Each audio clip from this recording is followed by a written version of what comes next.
اچھا، تو شروع کرتے ہیں ایک بے حد انقلابی اور نئی قانونی تبدیلی کے تجزیے سے۔ اس کا بنیادی مقصد سمندر پار پاکستانیوں کے پراپرٹی کے مسائل کو محض 90 دن، جی ہاں صرف 90 دن کے قلیل عرصے میں حل کرنا ہے۔ یہ واقعی ایک ایسی پیش رفت ہے جو سالوں کی خواہی کو ہفتوں میں بدل کر رکھ دے گی۔ اس معلوماتی تجزیے میں خوش آمدید۔ ویسے آگے بڑھانے سے پہلے بتاتے چلیں کہ اس طرح کی مزید انفارمیٹیو ویڈیوز اور ڈیپ ڈائیو تجزیے حاصل کرنے کے لیے ناظرین اس چینل کو ابھی سبسکرائب کریں تاکہ ایسی اہم معلومات ہمیشہ وقت پر ملتی رہیں۔ تو اس تجزیے میں ہم تیزی سے کور کریں گے نیا پراپرٹی قانون، پرانے اور نئے نظام کا موازنہ، فوری انصاف کے 4 اہم مراحل، جائیداد کا قانونی تحفظ اور آخر میں اس پورے نظام کا صوبائی نفاذ۔ پہلے حصے کی طرف بڑھتے ہیں۔ یہاں ہم دیکھیں گے کہ یہ نیا پراپرٹی قانون آخر کس بنیاد پر کھڑا ہے۔ یہ واضح کرتا ہے کہ 2025 کے اس ایکٹ کا بنیادی اور اصل ہدف کیا ہے۔ سیدھی سی بات ہے، سمندر پار پاکستانیوں کے اثاثوں اور پراپرٹی کو ایک مخصوص اور انتہائی تیز عدالتی نظام کے ذریعے مکمل طور پر محفوظ بنانا۔ یہاں سب سے اہم سوال یہ پیدا ہوتا ہے کہ اہل کون ہے؟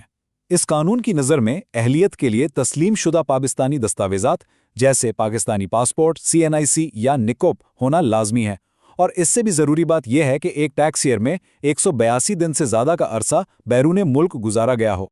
خیر، اب آگے بڑھتے ہوئے دیکھتے ہیں کہ پرانے عدالتی نظام اور اس نئے جدید ماڈل میں آخر کتنا بڑا اور حیران کن فرق ہے۔ ان دونوں نظاموں کا براہ راست موازنہ کرنا سچ میں کافی دلچسپ ہے۔ یہ واضح طور پر دکھاتا ہے کہ کیسے ہم ایک ایسے نظام سے جس میں سالوں لگ جاتے تھے، اب 90 دن کے مؤثر اور completely technology driven fast track کی طرف جا رہے ہیں۔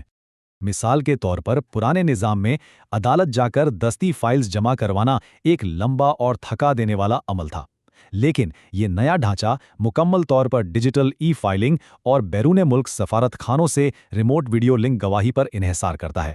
مطلب فزیکل حاضری کی ضرورت ہی ختم۔ ٹھیک ہے، اب اس نئے قانونی عمل کے اصل میکانزم کو سمجھتے ہیں، جسے باقاعدہ طور پر 4 واضح مراحل میں تقسیم کیا گیا ہے۔ یہ قانون پورے پروسیس کو ان 4 سٹیپس میں باؤنڈ کرتا ہے: فائلنگ، دفاع کی اجازت، ٹرائل اور ویڈیو لنک، اور آخر میں خود کار عمل درآمد۔ مقصد صرف ایک ہے: ان تمام روایتی قانونی رکاوٹوں کو ہمیشہ کے لیے اکھاڑ پھینکنا۔ تو پہلے مرحلے کو دیکھیں۔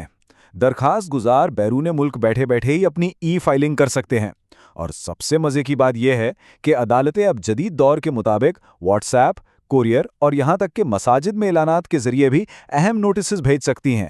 یعنی نوٹس نہ ملنے کا تو کوئی بہانہ بچا ہی نہیں۔ لیکن یہاں ایک بہت اہم سوال پیدا ہوتا ہے: یہ نیا عدالتی نظام جھوٹے دعووں اور تاخیری حربوں کو کیسے فلٹر کرے گا؟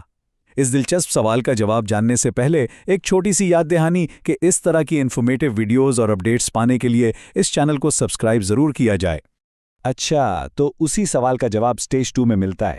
دوسرا مرحلہ مخالف فریق کے آٹومیٹکلی دفاع کرنے کے حق کو بالکل ختم کر دیتا ہے۔ اب دفاع کرنے والوں کو صرف 15 دن کے اندر ٹھوس قانونی جواز اور 2 گواہ پیش کرنے ہوتے ہیں۔ اگر نہیں کیے تو سمجھیں کیس وہیں ختم۔ اور اس میں ایک اور بہت زبردست سیف گارڈ رکھا گیا ہے۔ عدالتیں مخالف فریق کو دفاع کی اجازت دینے سے پہلے پراپرٹی کے اندازاً مارکیٹ ویلیو کا کم از کم 10% حصہ بطور سیکیورٹی جمع کروانے کا حکم دے سکتی ہیں۔ یہ شرط فرضی اور بے بنیاد دعووں کو پہلے ہی قدم پر ڈھیر کر دیتی ہے۔ تیسرے مرحلے میں یہ انتہائی سخت پابندی ہے کہ ٹرائل ہر حال میں 90 دن کے اندر مکمل ہو۔ کسی بھی قسم کی تاخیر یا تاریخ پہ تاریخ والے چکر کو صرف 7 دن تک محدود کر دیا گیا ہے، اور سب سے بڑی آسانی یہ ہے کہ گواہی سیدھا بیرون ملک سفارت خانوں سے ویڈیو لنک کے ذریعے محفوظ طریقے سے ریکارڈ ہو جاتی ہے۔ اب آتے ہیں چوتھے اور آخری مرحلے پر۔ پہلے ہوتا یہ تھا کہ فیصلہ آنے کے بعد اس پر عمل درآمد کے لیے ایک اور لمبا چکر کاٹنا پڑتا تھا۔ وہ اب مکمل ختم۔ حتمی فیصلے کے ٹھیک 15 دن بعد پولیس اور مقامی اداروں کے ذریعے اس پر خودکار یعنی آٹومیٹک عمل درآمد ہو جاتا ہے۔ چلیے آگے بڑھتے ہیں اور سمجھتے ہیں کہ ٹرائل کے ان 90 دنوں کے دوران متنازع ایسٹس کو کیسے ایک آہنی قانونی دیوار کے ذریعے محفوظ رکھا جاتا ہے۔ یہاں سب سے بنیادی نقطہ یہ ہے کہ جس لمحے عدالت سے پہلا نوٹس جاری ہوتا ہے، اسی وقت ایک مضبوط قانونی پابندی لگ جاتی ہے۔ مطلب حتمی فیصلہ آنے تک اس جائیداد کو فروخت کرنے یا منتقل کرنے پر مکمل ممانعت ہوتی ہے۔ کوئی ہیرا پھیری نہیں ہو سکتی۔